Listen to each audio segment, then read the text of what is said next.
Bueno, hermanos, les saludo a todos en el nombre del Señor. Qué grato verle a cada uno de ustedes. Un día de lluvia, ¿cierto? Pero gracias al Señor que tenemos buena calefacción. Así que para que usted pueda estar cómodo también y poder escuchar juntos la palabra. Ahora su Biblia en la cita que está apareciendo ahí, Hebreos capítulo 5, versículos 10 al 14. Le voy a dar lectura. Seguimos con nuestro estudio de esta epístola. Y vamos a ver en esta ocasión qué es lo que el Señor tiene preparado también para esta mañana.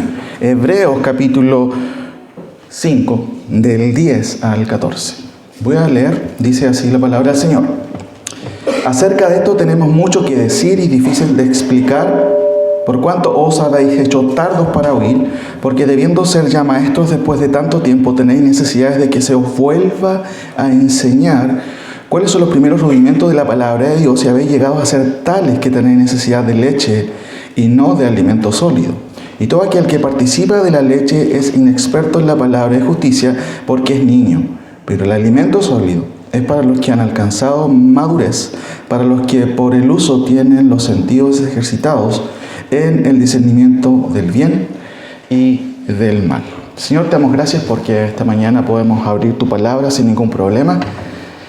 Y te ruego que nos ayudes, Señor, a poner atención. Tu palabra claramente lo dice así. Si oyeres hoy su voz, no endurezcáis vuestros corazones, y te rogamos que nos ayude a todos nosotros, desde mi persona al más chiquitito, Señor, en este día que se ha dado cita acá para poder poner atención a tu palabra. En el nombre de Jesús. Amén. Hermanos, en esta ocasión quiero hablar un poquito de lo que el autor sigue diciendo, y este es un paréntesis que hace el autor. Un paréntesis que vamos a ver en 3 temas por separado, ¿cierto? Siguiendo la ruta de nuestro estudio. En esta ocasión vamos a ver la reprensión. Si notaron la cita, claramente las palabras del autor son una reprensión. Noten, acerca de esto tenemos mucho que decir y difícil de explicar, por cuanto os habéis hecho tardos para oír, porque debiendo ser ya maestros después de tanto tiempo, tenéis necesidad de que se os vuelva a enseñar cuáles son los primeros rudimentos. Es una reprensión. Y en esta mañana vamos a ver esta primera parte que tiene que ver con la anatomía del problema. ¿Por qué hay una reprensión? ¿En qué consiste? ¿Por qué razón el autor tiene que llamar la atención? En una segunda etapa vamos a ver el llamado que hace el autor desde el capítulo 6, los primeros 3 versículos, y hay medidas inmediatas que él espera que los oyentes tomen. Y en una tercera etapa vamos a ver la sentencia espiritual, porque también hay una advertencia.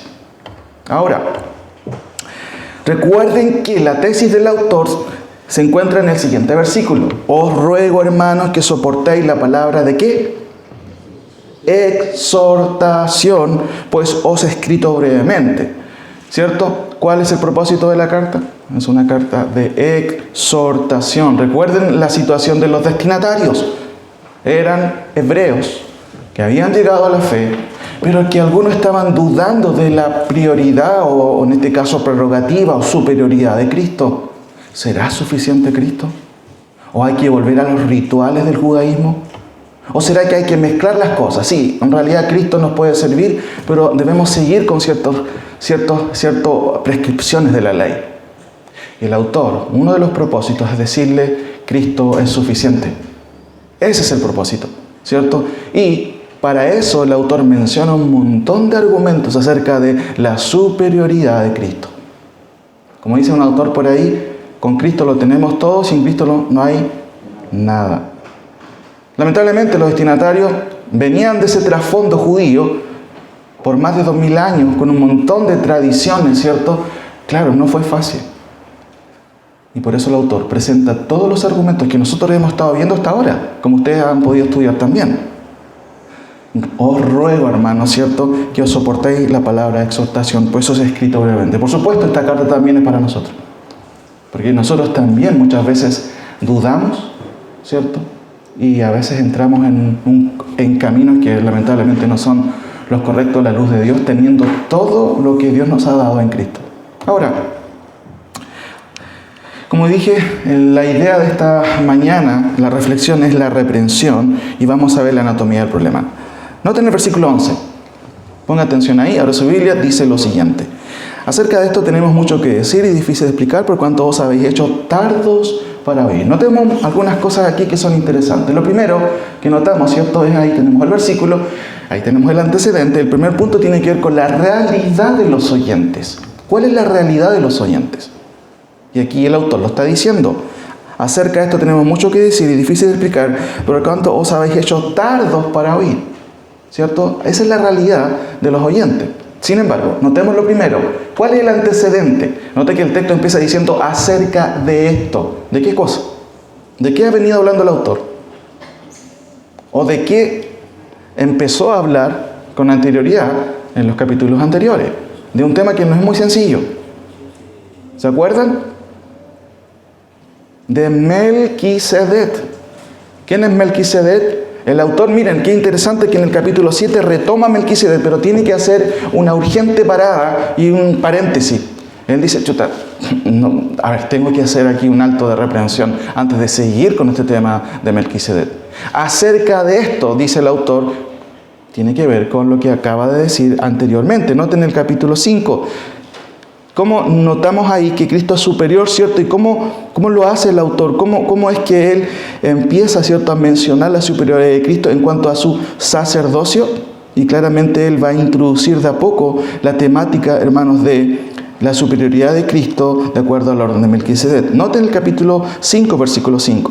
Así tampoco Cristo se glorificó a sí mismo haciéndose sumo sacerdote, sino el que le dijo, tú eres mi hijo, yo te he engendrado hoy, como también dice en otro lugar, tú eres sacerdote para siempre según el orden.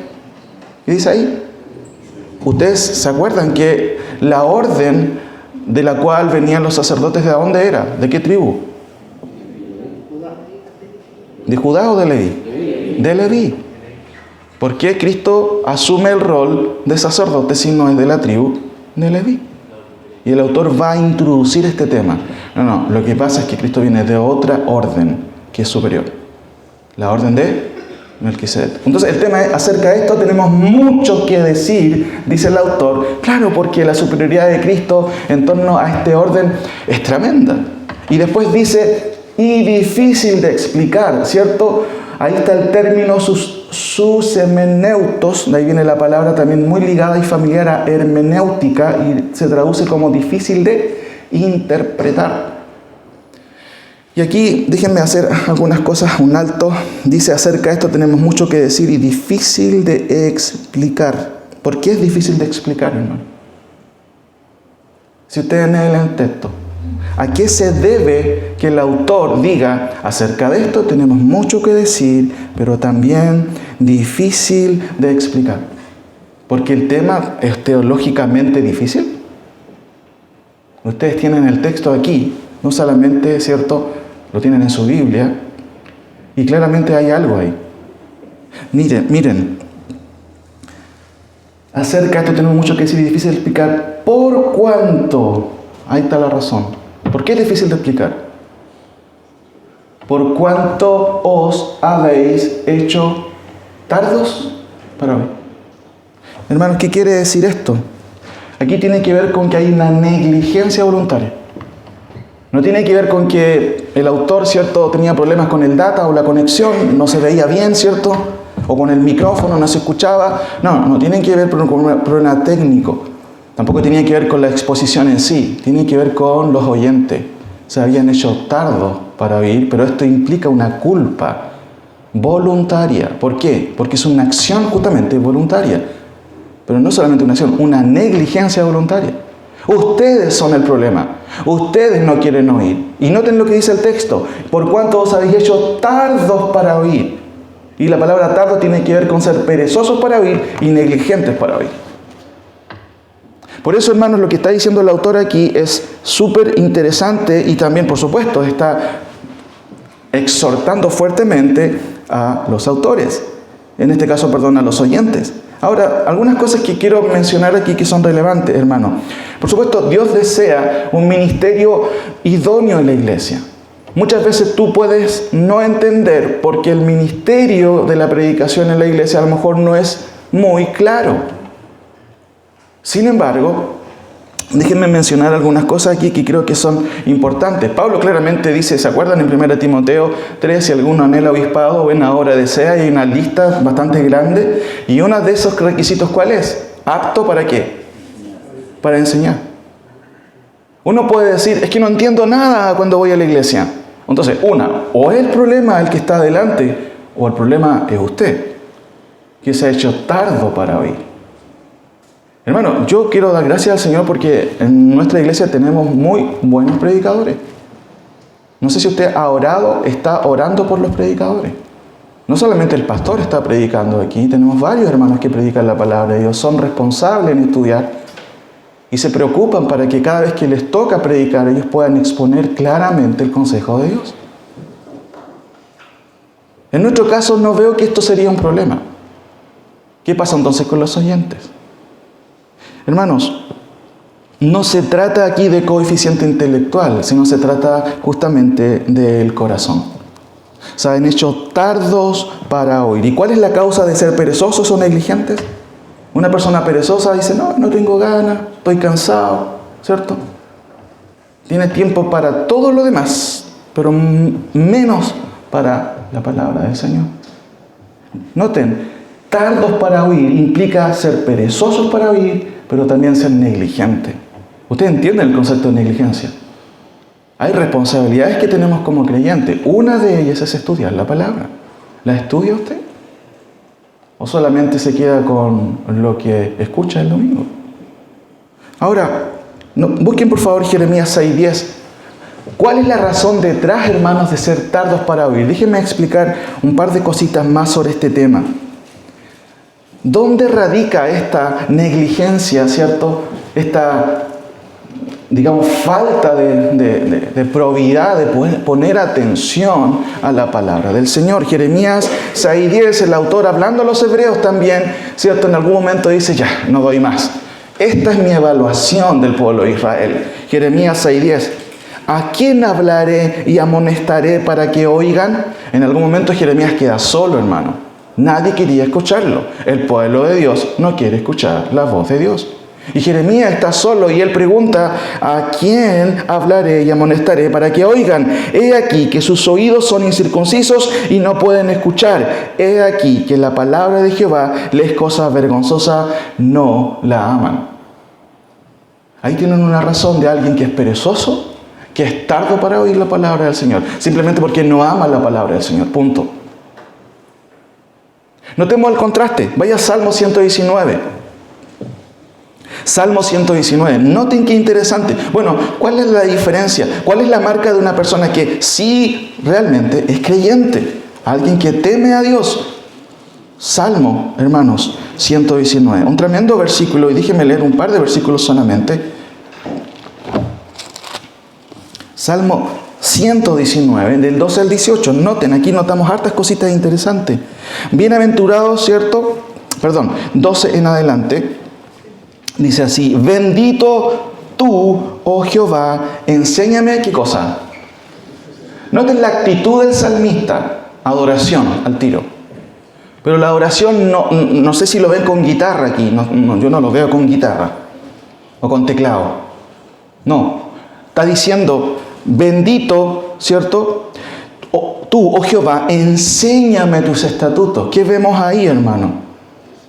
Vemos una actitud de, Señor, necesito que me enseñes tu palabra. Miren, noten el versículo 13. Con mis labios he contado todos los juicios de tu boca. Eso significa dedicación. Con tus labios, ¿cierto? Vuelvo a repetir, he contado todos los juicios de tu boca. 14. Me he gozado, dice ahí, en el camino de tus testimonios, más que de toda riqueza. ¿Dónde está nuestro deleite? ¿Dónde está su deleite? Noten lo que dice el salmista. Me he gozado en el camino de tus testimonios. El salmista usa varios sinónimos para referirse a la escritura o la palabra del Señor. Aquí notamos varios ya, ¿cierto? Estatutos, juicios, ¿cierto? Y testimonios. Son sinónimos para describir la palabra de Dios. Noten lo que dice el 15. En tus mandamientos meditaré, consideraré tus caminos, me regocijaré en tus estatutos. Eso podría claramente definir lo que es el enfoque. El enfoque del salmista, noten, el enfoque de su vida, vuelvo a repetir, en tus mandamientos meditaré. Y después añade, consideraré tus caminos y me regocijaré en tus estatutos. No me olvidaré de tus palabras. Hay un compromiso personal, es como un soliloquio, ¿cierto? Los soliloquios son esas obras que se hacen en el teatro donde la persona habla solo, se habla a sí mismo. Y él está convencido, se habla a sí mismo, diciendo, consideraré tus caminos, me voy a regocijar en tus estatutos, voy a ir a los estudios bíblicos, no voy a faltar los domingos a escuchar la palabra del Señor. Eso es lo que está diciendo el autor. Noten el versículo 17. Haz bien a tu siervo que viva y guarde, ¿qué más? Tu palabra. Noten la actitud del autor. No, yo voy a arreglármelas para andar bien. Él incluso, hermano, deja ver su total dependencia de Dios. Noten, 17, haz bien a tu siervo que viva y guarde tu palabra. Él sabe que a lo mejor por sí solo él puede desviarse en el camino. Por eso incluso pide al Señor, por favor, Señor, haz bien a tu siervo que viva y guarde tu palabra. Pero otra cosa interesante, cuando dice, haz bien a tu siervo, lléname de casas, de una buena cuenta bancaria. ¿Y qué dice el texto? ¿Qué es el sumum bonum del autor aquí? El máximo de lo bueno, ¿cierto? Cuando sumum bonum significa lo mejor, lo máximo de lo que es bueno. Y dice ahí, haz bien a tu siervo. Si uno le preguntara a los hermanos, ¿en qué quieres que Dios te bendiga? Quizás nos encontraríamos con sorpresa. Quizás nos encontraríamos con un materialismo, pero ahí, apegado en el corazón. Pero noten lo que dice él, lo que él desea, qué es lo que es bien para él. Haz bien a tu siervo que viva, pero que guarde tu palabra, hermano. Ahora, ¿se acuerda lo que dice el Salmo 1, cierto? La mayoría de nosotros que nos criamos en hogares cristianos teníamos que aprendernos de memoria ese salmo, ¿cierto? Si no, el castigo venía. Noten el Salmo 1, miren, vamos ahí. Noten qué interesante la actitud del salmista también y cómo nos ayuda a entender o cómo nos da ciertos datos complementarios con respecto a este mal, hermano, de ser tardos para oír. Bienaventurado el varón que no anduvo en consejo de malos, ni estuvo en camino de pecadores, ni en silla de escarnecedores se ha sentado, sino que en la ley de Jehová está su delicia. Hermano, si la palabra de Dios no es tu delicia, bueno, tú vas a ser tardo para oír. Vas a ser perezoso, vas a ser negligente. Ahora, otra cosa importante que me llama mucho la atención y que tiene que ver con ser tardos para oír en esta época, en este tiempo de posmodernidad. Miren, vayan a 2 de Reyes 17, un punto interesante aquí y quiero mencionar. 2 de Reyes 17. ¿Qué es ser tardo para oír? Y aquí hay un fenómeno, hermanos, que es muy curioso, que sucede y está sucediendo en el día de hoy, y que en realidad uno no deja de sorprenderse, hermanos, por esta especie de esquizofrenia evangelical, esta bipolaridad evangelical. Y de hecho, me parece increíble cómo Jeremías describe algo que sucedía en ese contexto, en ese tiempo, en el contexto de Israel, cuando ya Asiria se viene para invadir, ¿cierto?, a Israel, y ya el pueblo obviamente está en una situación totalmente decadente, desde el punto de vista político, desde el punto de vista religioso. Pero Jeremías aprovecha de señalar algo. En el contexto, Asiria trae muchos pueblos, ¿cierto?, de afuera, y eso es lo que hacían generalmente los imperios. ¿Para qué? Para desarticular, ¿cierto?, a una nación desde el punto de vista cultural. Traer muchas personas, ¿cierto?, de otros pueblos, se mezclaban las culturas y obviamente lo que la cultura del contexto, en este caso Israel, tenía, empezaba a diluir. Recuerden que Israel tenía una cultura, ¿cierto?, relacionada directamente con la ley de Dios y con Jehová, con Dios. Y así, ¿qué es lo que hace? Trae al país de Samaria. Recuerden que en Samaria surge lo que se conoce como el mestizaje entre judíos y otros pueblos paganos. Y eso fue una de las causas de la autodestrucción del pueblo. Ahora, noten, hermanos, por favor, en el versículo 32. Y aquí vemos justamente una descripción de lo que sucede en aquel entonces. Pero a mí me parece algo, es como una radiografía de lo que ocurre en el día de hoy. De personas que dicen amar la palabra de Dios, pero son tardos para oír. Aquí hay una aplicación concreta. Noten, temían a Jehová e hicieron del bajo pueblo sacerdotes de los lugares altos que sacrificaban para ellos en los templos de los lugares altos. No se confundan. Miren lo que está haciendo el autor, es que está yendo de un polo hacia otro. Noten el versículo 33. Temían a Jehová y honraban a sus dioses. ¿Cómo eso? Sigo leyendo. Temían a Jehová y honraban a sus dioses según las costumbres de las naciones de donde habían sido trasladados. Hasta hoy hacen como antes. Y aquí está la explicación directa. Ni temen a Jehová, ni guardan sus estatutos, ni sus ordenanzas, ni hacen según la ley y los mandamientos que prescribió Jehová a los hijos de Jacob, el cual puso el nombre de Israel, con los cuales Jehová había hecho pacto y les mandó diciendo: no temeréis a otros dioses, ni los adoraréis, ni les serviréis, ni les daréis sacrificio. Y noten por favor el versículo 41. Así temieron a Jehová aquellas gentes, y al mismo tiempo sirvieron a sus dioses o a sus ídolos, y también sus hijos y sus nietos, según como hicieron sus padres, así hacen hasta el día de hoy. ¿Cómo se llama esto? Esquizofrenia espiritual. Sí, no, yo, el Diosito, sí, no, Diosito, hay que respetarlo. Pero haces lo que quieres. Vienes a la iglesia, pero finalmente escuchas una buena predicación, te das cuenta de que no estás tomando buenas decisiones, pero sales del templo y haces lo que quieres. Alabas a Dios, levantas las manos, oh Señor, pero haces lo que quieres. ¿Cómo se llama eso, hermano? Un doble estándar en lo espiritual. Y un buen concepto es esquizofrenia espiritual o bipolaridad. Hermanos, vuelvo a insistir, a veces las personas siguen viniendo a la iglesia, pero hacen lo que quieren. Cantan súper bien los domingos, ¿cierto? Pero en la semana ni se distinguen de las personas que no aman a Dios. Y noten lo que está diciendo. Sí, temen a Dios, pero hacen lo que quieren. ¿Cuánto, hermanos, de lo que dijo Jeremías en este contexto es una radiografía de lo que sucede en el día de hoy? Gente que dice ser cristiana, pero hace lo que quiere. Gente que, sí, puede admitir, no, sí, la iglesia, hay que ir a la iglesia, pero hacen lo que quieren. Hermanos, ser tarde para oír también implica no tomar el peso de cuando Dios dice: sed santos porque yo soy santo. Y Pedro dice: sed santo solamente los domingos. Sed santos en toda vuestra manera de vivir.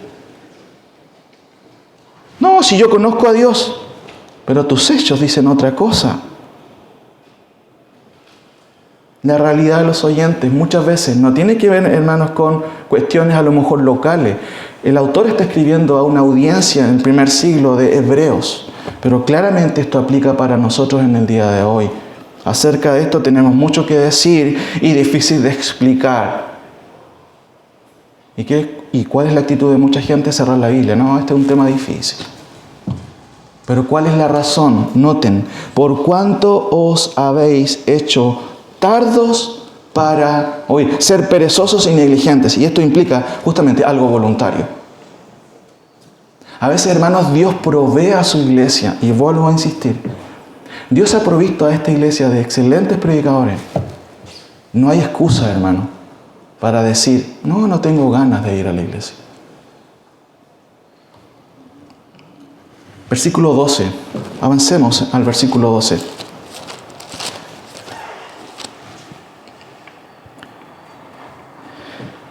Aquí hay una expectativa fracasada, como ven ustedes aquí en la imagen, ¿cierto? Expectativa fracasada. ¿Cuál es la expectativa fracasada?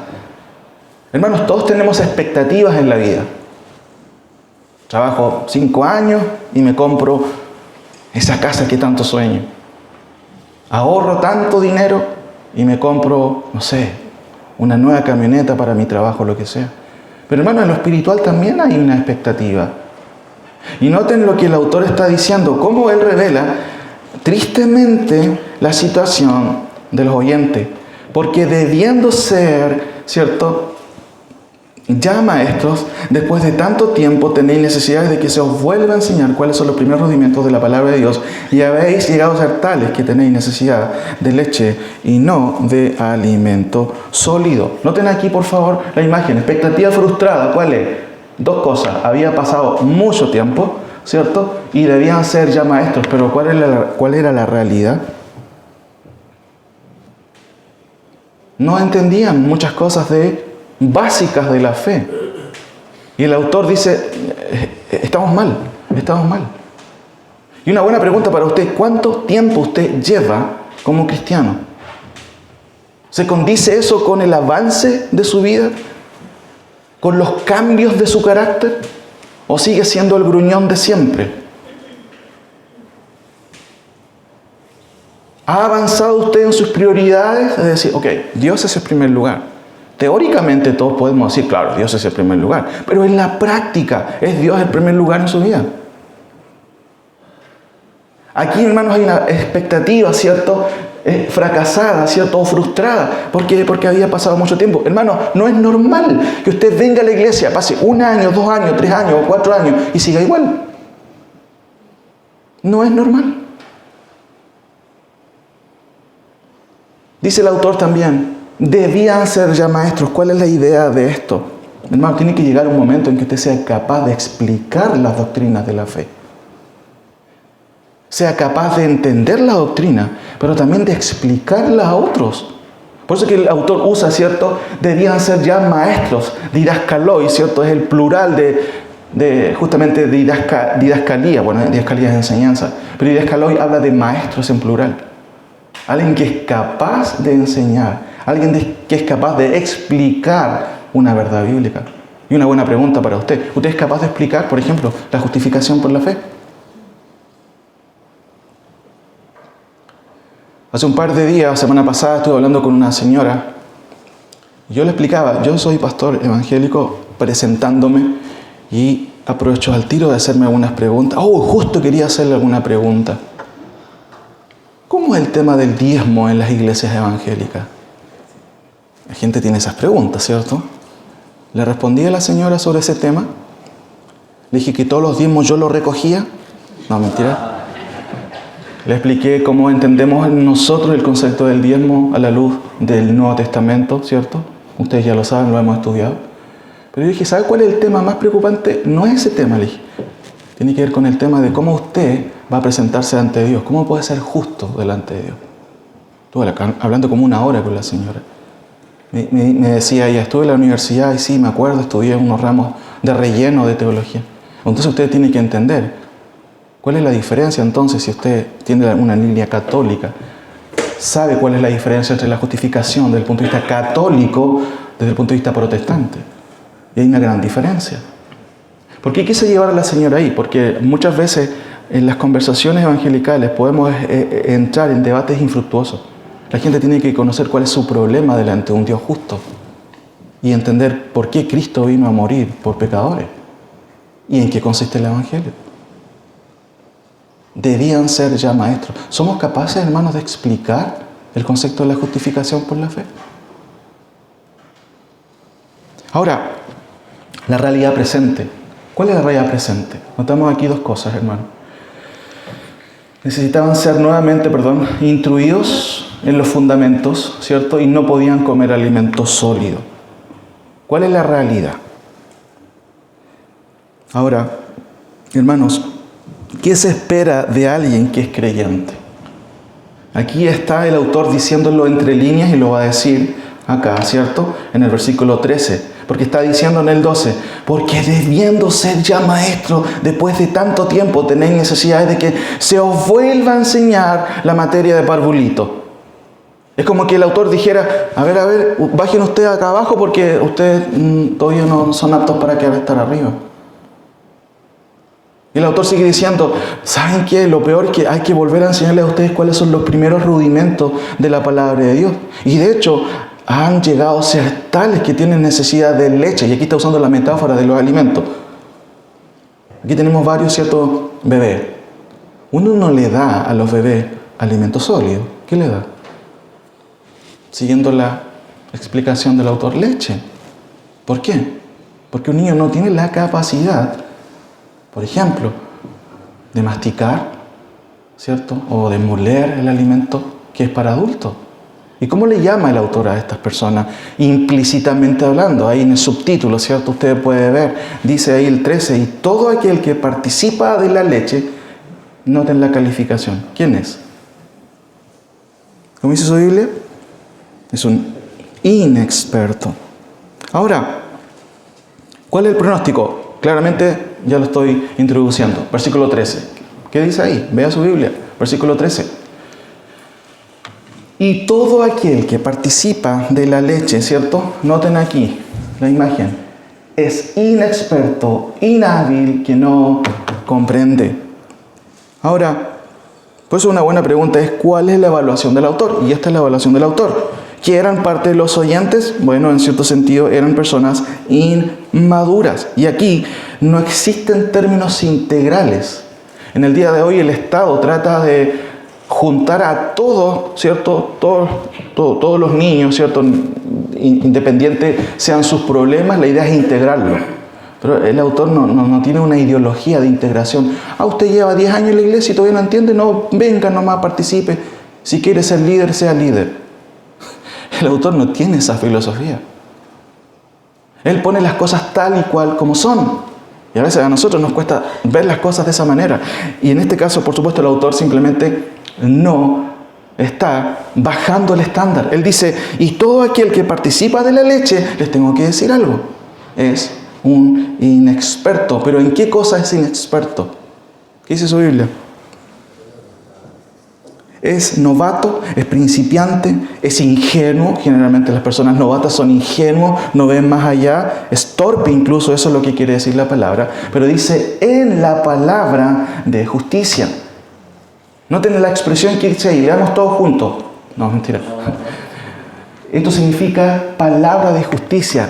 El autor de Romanos, que es Pablo, qué interesante, la tesis, hermanos, de Romanos. Miren, acompáñenme a Romanos, por favor, capítulo 1.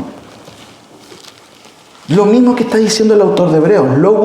Ahí dice, logu dikaiosune, palabra de justicia. Y el autor de Romanos, ¿cierto?, que es Pablo.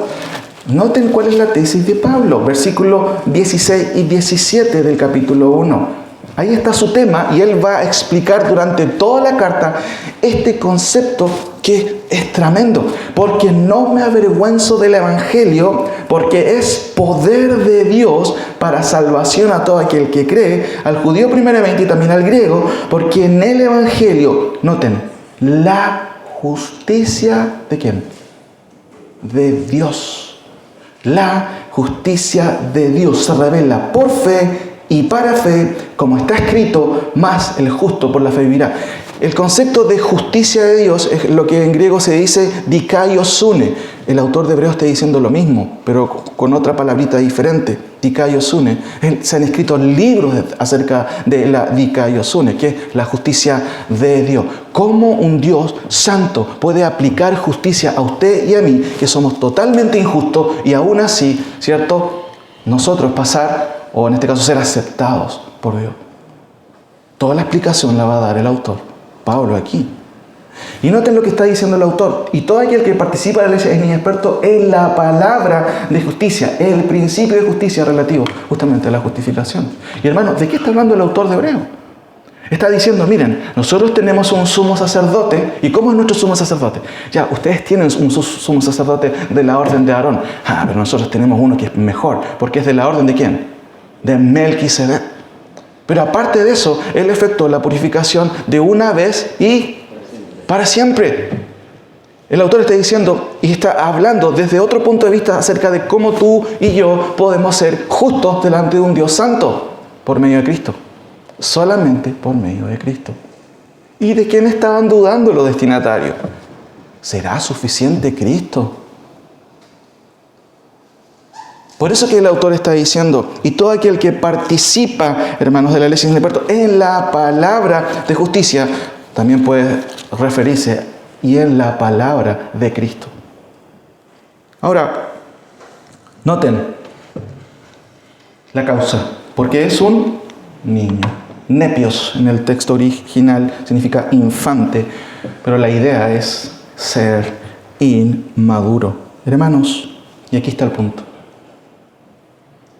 El autor está tratando con personas inmaduras. Si yo les pregunto a ustedes, ¿ustedes se consideran maduros? No estoy hablando de físicamente maduros, sino espiritualmente maduros. ¿Quién es un niño? Notemos, hermanos, la contraparte. Noten 1 Corintios 13:11. Búsquelo. Pablo define qué es un niño. De hecho, él tiene que tratar con un montón de niñitos de Corinto. ¿Qué es un niño? Y es muy interesante lo que dice Pablo. No está él, obviamente, sistematizando lo que quiere decir un niño. Pero qué interesante la pauta que él nos da. Cuando yo era niño, hablaba como niño, pensaba como niño, juzgaba como niño. Más cuando ya fui hombre, dejé lo que era niño. ¿Quién es un niño? ¿Cierto? ¿O qué justamente es ser inmaduro? Bueno, 1 Corintios 13:11, ¿cierto? ¿Qué es ser inmaduro? ¿O cuáles son las características de alguien inmaduro? Bueno, habla como niño. ¿Y cómo hablan los niños? Aparte que balbucean, a veces hablan trivialidades. ¿Qué más? ¿Qué hace un niño? Habla como un niño, ¿cierto? ¿Qué hace una persona inmadura? Habla como un niño, piensa como un niño. ¿Han visto cómo es la generación del día de hoy? Hay un autor argentino, secular, que escribió un libro que se llama Generación de Idiotas. Muy interesante ese libro, porque describe justamente lo que está pasando en el día de hoy con nuestra cultura.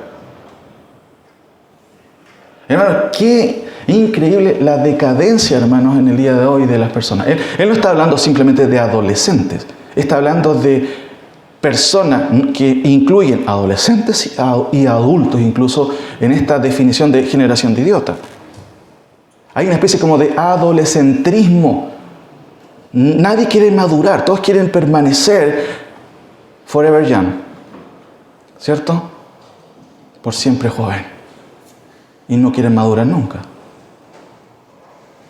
¿Qué es un niño? ¿Qué es una persona inmadura? Bueno, una inmadura habla de trivialidades. Por eso, el autor, cuando Salmo dice, bienaventurado el varón que no anduvo en consejo de malos, ni en silla de escandalosos sentado, sino que la ley de Dios medita de día y de noche.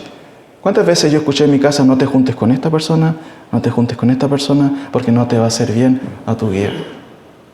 Cuando uno es inmaduro, a veces uno ni siquiera sabe escoger sus amistades, hermano. ¿Has escuchado el dicho que dice, dime con quién andas? Y te diré quién eres. Ahora, ¿qué es un inmaduro? ¿Cierto? ¿O cuáles son las características de alguien inmaduro? Bueno, una persona inmadura habla como niño, y un niño habla trivialidades, piensa como niño y también razona como niño.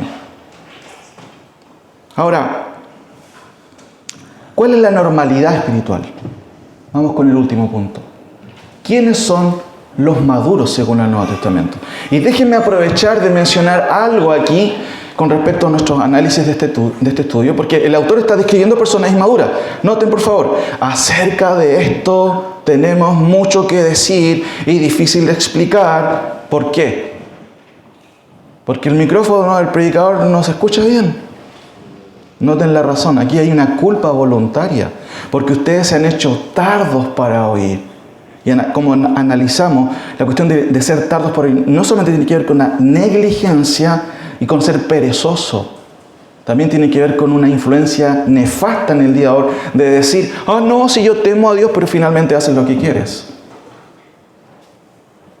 Sigue diciendo el autor, porque debiendo ser maestros después de tanto tiempo, tenéis necesidad de que se os vuelva a enseñar cuáles son los primeros rudimentos de la palabra de Dios y habéis llegado a ser tales que tenéis necesidad de leche y no de alimento sólido. Y todo aquel, ¿cierto?, que participa, dice el autor, de la leche es inexperto en la palabra de Dios. Y llegamos al último versículo.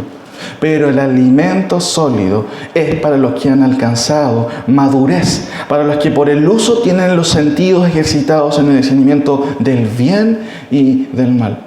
El autor está siendo específico aquí, pero yo quiero expandir esto antes de terminar con la explicación de este texto respondiendo a esta pregunta, hermano. Porque evidentemente usted debe llegar a la madurez. No estoy hablando de la madurez física, estoy hablando de la madurez espiritual. ¿Y cómo llegamos a ser maduros?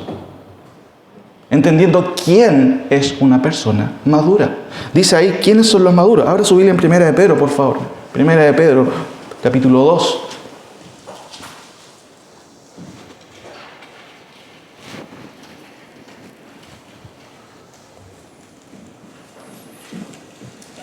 Primera de Pedro, capítulo 2. ¿Quiénes son los maduros según el Nuevo Testamento? Ya que el autor está diciendo, ustedes son niños.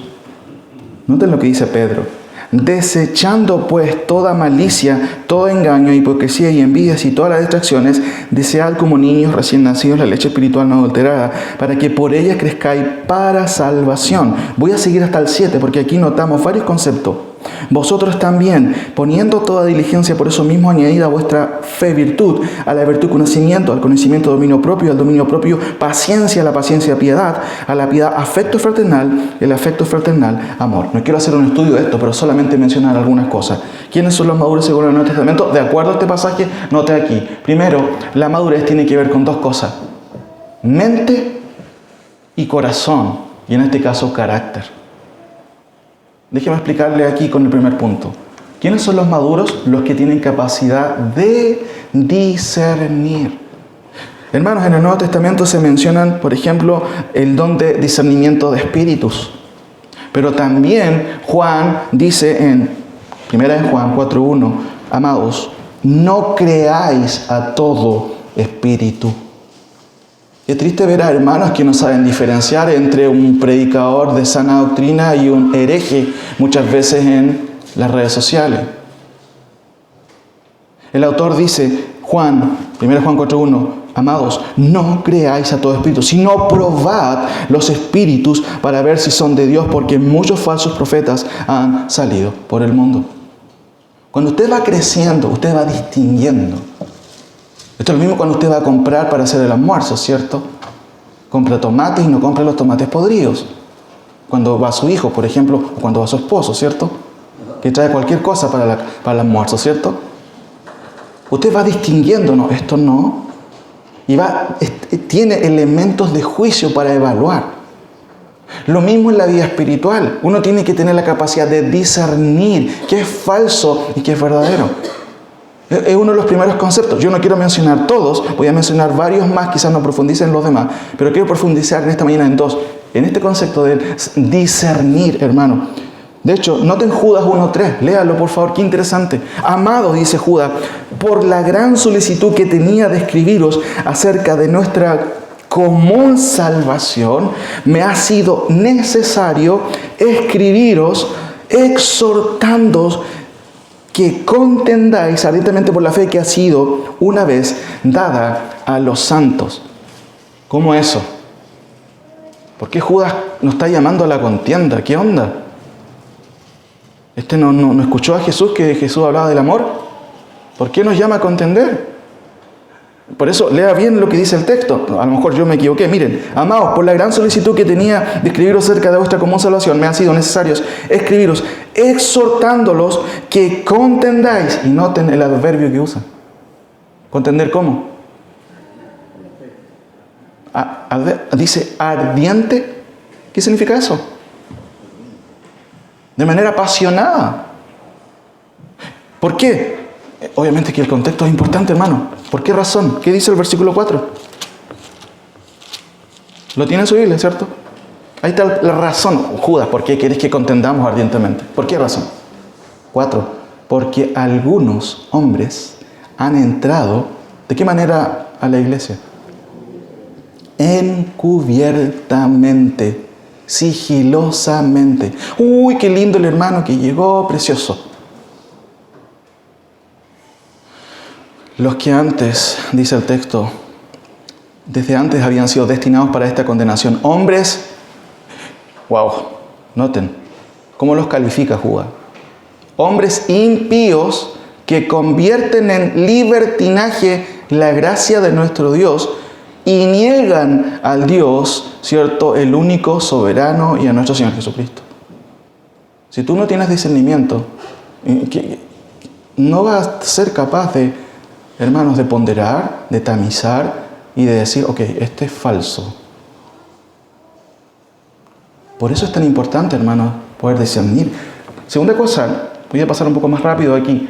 Los que tienen convicciones doctrinales. Volvamos a Pedro. Desead como recién nacido la leche espiritual no adulterada. ¿Por qué Pedro está usando esa figura? Y esto tiene que ver justamente con convicciones doctrinales. ¿Dónde te sientas todos los domingos? ¿Es sano lo que estás escuchando? ¿El predicador es saludable? ¿Abre el texto bíblico? ¿Expone con fidelidad? ¿Tú puedes comprobarlo con tu Biblia? Si es así, bueno, quédate en ese lugar. ¿Cuánta gente, hermanos, en el día de hoy? Hay templos llenos en donde lo único que están escuchando es experiencias de los predicadores.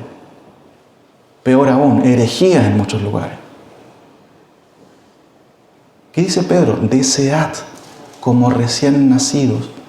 Las mamitas jóvenes saben cómo los chiquititos, cuando van a tomar leche, cómo se desesperan por tomar la mamadera o el pecho de la madre. Pedro dice, así tienen que ser. Desead como niños recién nacidos la leche espiritual, la palabra no adulterada, para que por ella crezcáis para salvación. Un niño que se nutre mal, ¿cómo es su crecimiento? Malo. Ahí viene el concepto de desnutrición, ¿cierto? Tercero, ¿quiénes son los maduros según el Testamento? Los que tienen fe y son fieles. Noten 2 de Pedro ahí, 1:5. ¿Por qué fe y fieles? Porque la fe, hermanos, cuando dice ahí, vosotros también poniendo toda diligencia por esto mismo, añadid a vuestra fe virtud y a la virtud conocimiento. La fe, pistis en griego, siempre tiene dos sentidos. Tiene que ver con lo doctrinal, pero también tiene que ver con la fidelidad. Alguien que tiene fe real es fiel. Y podemos decir constante. ¿Ves una persona inmadura? Es una persona inconstante. Avanzo. 4. ¿Quiénes son los maduros según el Testamento? Los que tienen virtud. Esto significa excelencia moral. 5. Los que temen a Dios, noxis espiritual. Aquí, cuando dice el texto, ¿cierto? Vosotros también, 5, poniendo toda diligencia, por eso mismo añadid a vuestra fe virtud, a la virtud conocimiento. Noten que Pedro está diciendo, no pierdas tu tiempo en la semana. No te pases viendo series tras series en Netflix. Eso es lo que está diciendo el autor. Noten lo que está diciendo. Vosotros también, poniendo toda diligencia por esto mismo, añadid a vuestra fe virtud. Después dice, a la virtud conocimiento. ¿Cómo vas a ser tú diferente a los demás? Conociendo a tu Señor, estudiando su palabra. No estoy diciendo que sea malo de repente tener un recreo, no estoy diciendo eso. Pero miren, ¿quiénes son los maduros? Repasemos: los que tienen capacidad de discernir, los que tienen convicciones doctrinales, los que tienen fe y son fieles, los que tienen, ¿cierto?, virtud, excelencia moral, los que temen a Dios, ¿cierto?, tienen que ver con conocimiento espiritual. Y noten el 5, los que tienen dominio, ¿de qué cosa? De sí mismo. Miren, déjenme mencionar algo aquí interesante. La palabra dominio de sí mismo, ¿cierto?, es muy interesante. La palabra original, ekkarateia, significa fuerza, pero implica la capacidad de contenerse, la capacidad de no explotar emocionalmente hablando. Y justamente, la capacidad de controlar, en este caso el dominio propio, tiene que ver con la capacidad de controlar deseos y pasiones. Muchas veces, hermanos, se dice, mira, el hermano tiene carácter fuerte. Y generalmente, ¿en quién pensamos cuando hablamos de personas con carácter fuerte? Persona que habla fuerte, que habla en la voz, en las sesiones siempre se manda, ¿cierto?, su participación y golpea la mesa y habla fuerte. Error, eso no es carácter fuerte, es carácter débil. El carácter fuerte es el que es capaz de controlar el temperamento. Esa es una persona que tiene carácter fuerte. Cuando usted ve a una persona gritando, descontrolada, no tiene carácter fuerte. Todo lo contrario. Porque no es capaz de controlar, ¿qué cosa? Sus emociones. Dominio propio significa ser capaz de controlar las riendas de los sentimientos y las pasiones. Siempre tenemos este error. Y de hecho, vuelvo a insistir, carácter fuerte es alguien que es capaz de controlar su temperamento. A veces tú ves a personas que son súper tranquilas y tú le puedes decir, anda a molestarlo. No, es que él puede pasar un camión encima y no va a decir nada, no tiene carácter. Todo lo contrario. No explota. Maneja sus emociones. ¿Cómo están sus emociones, hermano? ¿Explota usted en las discusiones que tiene en su casa? Si pudiéramos ver cómo usted reacciona, encontraríamos un dominio de las emociones. Noten, ¿quiénes son los maduros? Los que tienen dominio de sí mismos. Esto es parte también del fruto del Espíritu. Se denomina templanza. ¿Ha escuchado este concepto? Templanza. Ser capaz de aguantar el golpe. Hay mucha gente que no aguanta. ¿Y qué hace? Escapa. O mucha gente dice, bueno, usted, pastor, sabe cómo yo soy, así que... Error. Un cristiano dice, sí, lucho con mi carácter, pero estoy mejorando y quiero cambiar. Esa debe ser la actitud, hermanos, de alguien que es creyente de verdad. No que diga, usted sabe cómo soy y punto. Esa es la excusa de alguien que simplemente no entiende cómo es la fe. Ahora, un par de cosas más antes de concluir, hermano. ¿Quiénes son los maduros según el Nuevo Testamento? Los que exhiben constancia. Noten el 6. El conocimiento propio, ¿cierto? Dominio propio, al dominio propio, paciencia. Y este concepto de paciencia y a la paciencia piedad. El concepto de paciencia tiene que ver con esto. Hupomone en el texto griego significa estar subordinado también. Una persona subordinada, ¿qué tiene que hacer? Aguantar. A veces a los jefes que le manden órdenes. Y hay gente que no puede estar bajo sujeción. Bueno, parte del fruto del Espíritu y también parte de las virtudes tiene que ver con esto. Ser capaz de ser constante. La constancia viene como fruto de ser capaz de aguantar. O ser capaz, obviamente, de aguantar, valga la redundancia, la presión. Haga un ejercicio, manda a su hijo a lavar la loza y se da cuenta si tiene paciencia, si tiene constancia y está bajo subordinado. Un muy lindo ejercicio para ver cómo está el tester de la madurez de sus hijos. O que vaya a hacer la cama. Quieren conquistar el mundo y no hacen la cama, ¿cierto? Ahora, notemos otra cosa más. Finalmente, los que exhiben devoción. Noten el 6, ahí está diciéndolo, piedad. El concepto de piedad es el término eusebeia y se traduce justamente, una buena traducción es devoción del corazón. La devoción no solamente es mental, es también del corazón.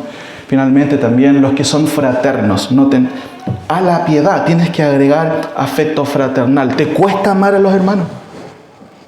Practica. Invítalos a tu casa. Toma once con ellos. Ámalos. Finalmente dice el autor, los que aman. ¿Cierto? Ahora, hermanos, voy concluyendo. ¿Quiénes son los maduros, de acuerdo al autor? Los que están capacitados para el alimento sólido. Noten, vuelva a Hebreos, estamos terminando ya, Hebreos. ¿Quiénes son los maduros, de acuerdo ahora al autor? Teniendo todo un concepto de qué es lo que es la madurez. Pero el alimento sólido es para los que han alcanzado madurez. Frente a un mundo que quiere ser eternamente inmaduro, hermanos, los creyentes no debemos ser de esa forma.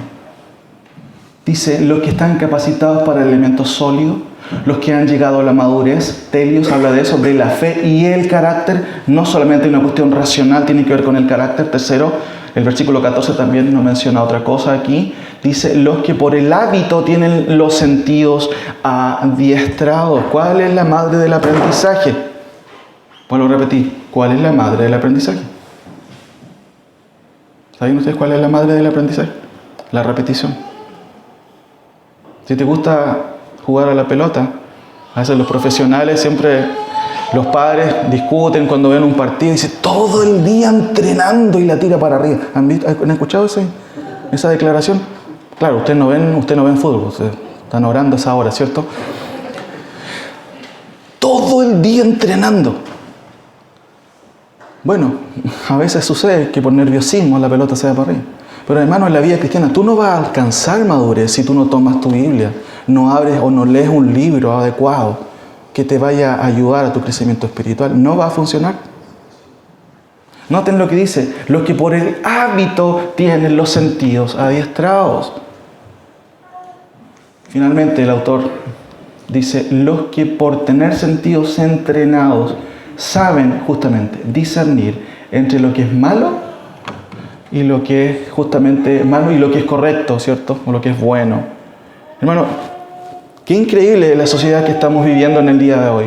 A lo malo llaman y a lo bueno, malo. Qué increíble, hermano. Esto no está tan lejano de lo que sucedía en Israel. Termino con dos preguntas. Pregunta que sigue ahí a continuación. ¿Por qué una persona en la iglesia no crece? ¿Cuáles son las razones del autor? Usted tiene que estar fresco en esto. 3 cosas.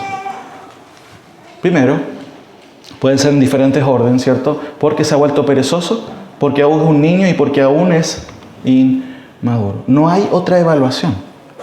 Y es triste muchas veces encontrar esto. No, que lo que pasa es que el hermano nadie lo entiende. No, el hermano es inmaduro, punto. El hermano es un niño, peor, es perezoso, no le gusta estudiar. No, es que el hermano vive muy lejos, por eso no puede venir. Eso tiene que ver con disposición muchas veces.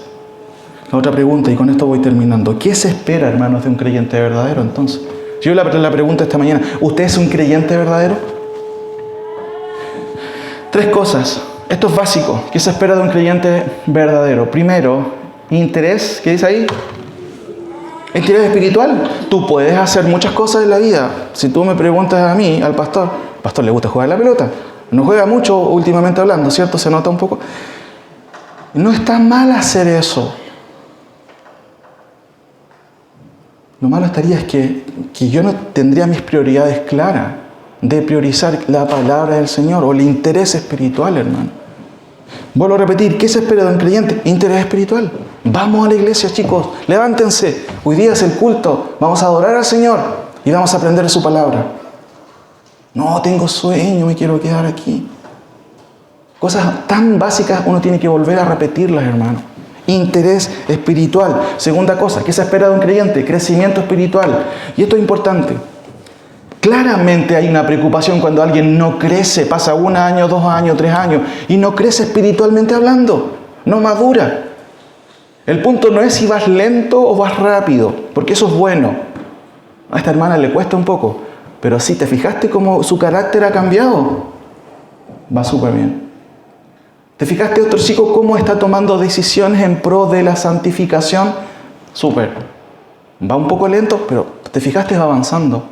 Pero ¿qué pasa con personas que no avanzan nunca?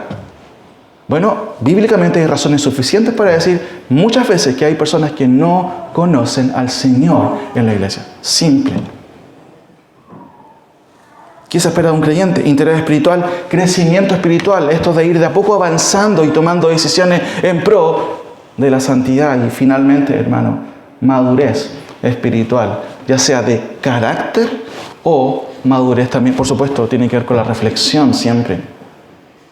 Vuelvo a repetir, ¿qué se espera de un creyente? Ahora, quiero terminar con el último. Noten qué dice en el versículo 1 del capítulo 6. ¿Qué dice el autor? Y esto tiene que ver con el desafío del autor. Por tanto, en vista de esta piedra en el camino, dice el autor, dejando ya los rudimentos de la doctrina de Cristo, por favor, dice el autor, ¿hacia dónde vamos? ¿Qué dice su Biblia? ¿Vamos a dónde? ¿Vamos para atrás todavía? Vamos adelante. ¿A qué cosa? A la perfección. No echando otra vez el fundamento del arrepentimiento, de las obras muertas, de la fe en Dios, de la doctrina de los bautismos, de la imposición de las manos, de la resurrección de los muertos. Y esto haremos, dice el 3, si Dios en verdad lo permite. Este es el desafío. No lo vamos a ver ahora, por supuesto. Lo vamos a ver en la segunda parte. ¿Qué es lo que deberíamos hacer, hermanos, frente a la inmadurez? Avanzar. Ir hacia adelante.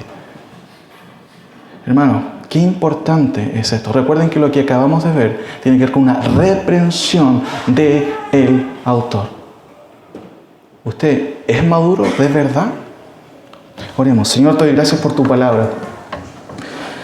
Como dice justamente el autor, os ruego, hermanos, que soportéis esta palabra de exhortación.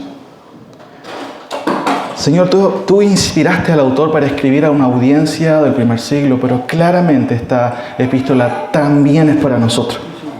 Señor, ayúdanos a escapar de la ambigüedad, de la inmadurez, de este adolescentrismo que a veces se encuentra en las iglesias, de personas que nunca maduran, que nunca crecen. Por favor, Señor, ayúdanos a salir de este hoyo si de alguna otra manera lo estamos viviendo. Que tomemos en serio tu palabra. El mismo autor habla de que es peligroso, es terrible caer en manos de un Dios airado, de un Dios que va a aplicar su justicia.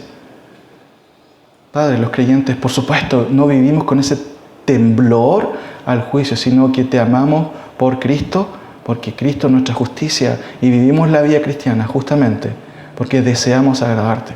Padre, que haya en nosotros esa actitud de poder ir creciendo y avanzando, Padre, como dice el autor, y nos invita también a nosotros hoy a avanzar a la perfección.